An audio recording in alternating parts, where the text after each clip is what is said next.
All right, so we got more good news for Bitcoin in that Elon Musk tweeted out yesterday saying you can now buy a Tesla with Bitcoin, and he also says paid by Bitcoin compatibility available outside the U.S. later this year. So, by the sounds of that, again, if you're in the States, you can buy one. Seems like pretty much whenever you want now, and if you're an international customer, within by the end of the year. So. Um, this has been one of the big concerns with Bitcoin, and this is one of the legitimate arguments. I don't think it was as legitimate as what they made it out to be, but against Bitcoin is, oh, you can't buy anything with it, right? You can't buy anything with it. But again, when you compare it to like gold and stuff, like you can't buy anything with gold either. So or silver, right? So um, I, when it comes to the gold versus silver thing, I think it's very clear. Again, gold and silver are not terrible. I think they're better than the dollar. And again, I'm not a obviously, not financial advice or I'm not an expert or anything like that. But again, just personally, um, gold and silver are clearly on the way out. They're clearly the more archaic way of doing things, and something like Bitcoin is clearly the thing of the future, right? In that there is advantages of something like gold compared to Bitcoin, but as a whole, Bitcoin is far more advantageous than gold. I mean, you got people like this in the comments that usually the boomer types that again like just no idea what they're talking about whatsoever. And this is the thing that for Bitcoin with me is that um, the more I learn about it, the more I see just how stupid the arguments of the people who don't like it are. And again, the reason I bring that up is that it's the exact same thing when it comes to politics. Is that the more I learned about these topics, the more insane I recognize a lot of these people are, like the progressives and the socialists and all those kind of types, right? And it's the same thing with Bitcoin, is that I kind of lean towards the whole gold bug argument up until 6 months, 8 months, 9 months ago, right? Basically last summer when I started looking into this stuff for myself.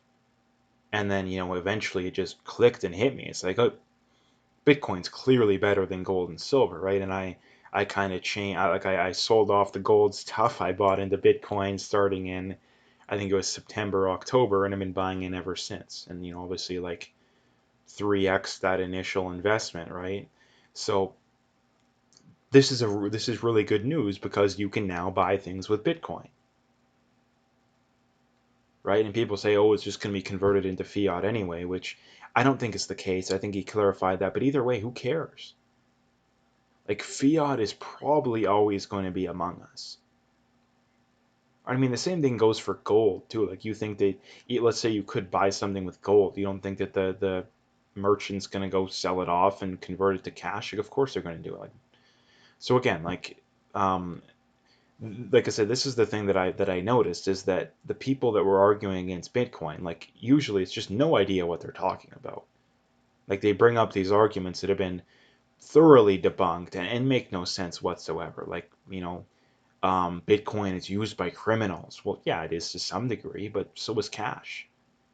Have you watched any, drug movie or TV show in your entire life? What do they have? It's suitcases full or briefcases full of cash, right? So again, like this oh, it's used by criminals. Well, everything's used by criminals. It's like saying, oh, we got to ban toothbrushes because criminals brush their teeth. Like, no, it makes no sense. It's like, famous World War II German owned dogs. Therefore, we got to ban that. Like, again, like it makes no sense, people. Right now, and the other thing too, when it comes to Bitcoin, it can be tracked. Right? It can be tracked. There's multiple stories I've seen of people trying to use Bitcoin in criminal ways that have been caught. And especially when you're using the same address, right? So again, people again like that argument makes no sense. The it's too volatile argument really makes no sense. And the main reason it's volatile too is that it's a free market system.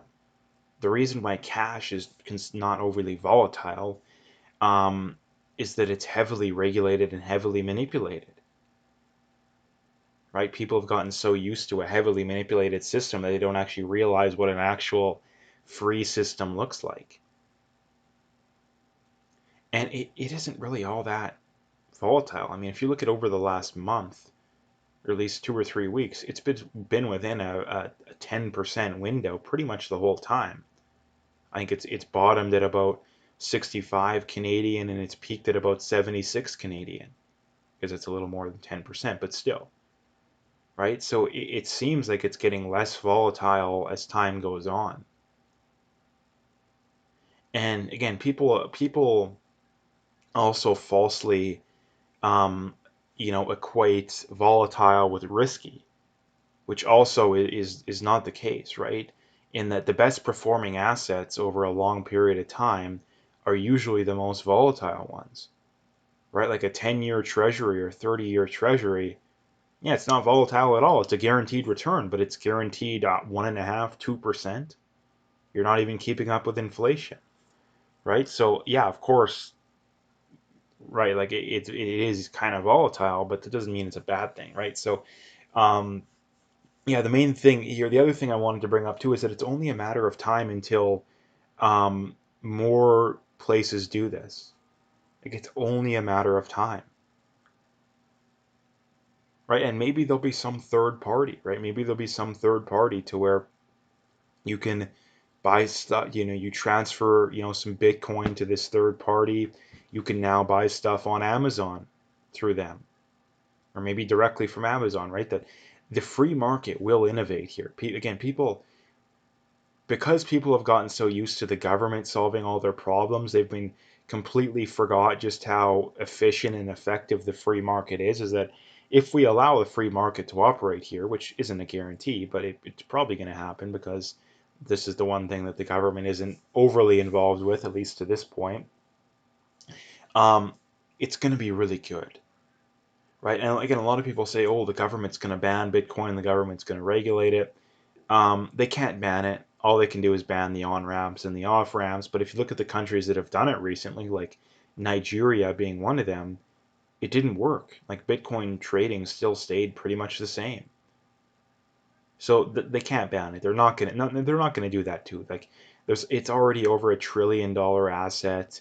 Um, there's already several ETFs in the work. I mean, there already is a Canadian. I think there's a handful of Canadian ones. There's a handful of other ones as well. Is that the amount of again, it's worth trillions of dollars, right? So if you did ban it and it was effective, that would hurt the economy, right? That would hurt the economy a lot. So again, they're not going to do that. The only thing they would do is just regulate it, and by regulate it, I mean increase taxes on it, probably. That would be the only thing that would concern me, which some areas definitely will do. Wouldn't surprise me if Canada did something like that, but I don't think the states will do that. Like the minute there's multiple ETFs approved, that's going to make the price go up. That's going to mean that a lot of institutional investors are going to get into it because um, for a lot of the less technically inclined people, they've been hesitant to get into it. But once there's an ETF, well, that makes it very easy to get exposure to it, right? So, yeah, I mean, this is just going to be a sign of things to come, right? This is going to be a sign of things to come. More and more places are going to start to do stuff like this. It's going to become more accepted. That doesn't mean the fiat system is going to disappear. But to be quite honest, if you're an investor in Bitcoin, you don't want the fiat system to disappear, at least within the next maybe 5 to 10 years. Because I think most people, I mean, the biggest reason why Bitcoin's going up, I think, is that it's not necessarily Bitcoin's becoming more valuable, it's that the dollar is becoming less valuable, right? And buying Bitcoin is essentially shorting the dollar.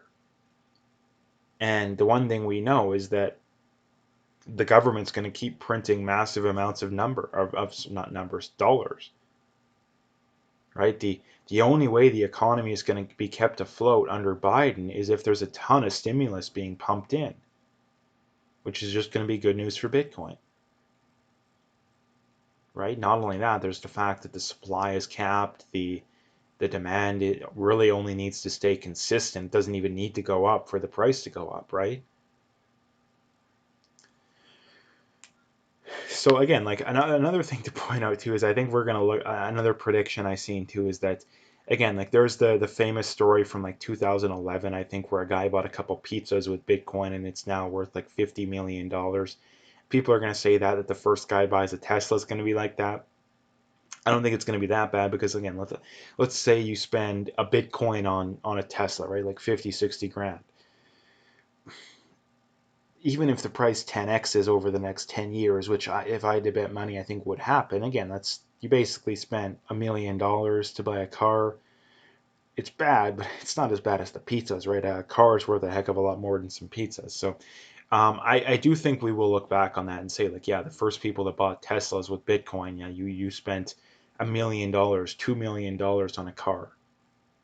Not that that's the worst thing in the world, but I still think it's going to be funny to look back and think of. So anyway, the main point here is this is going to be a sign of things to come. Like it's definitely going to be a sign of things to come. Bitcoin is going to become more mainstream, not less.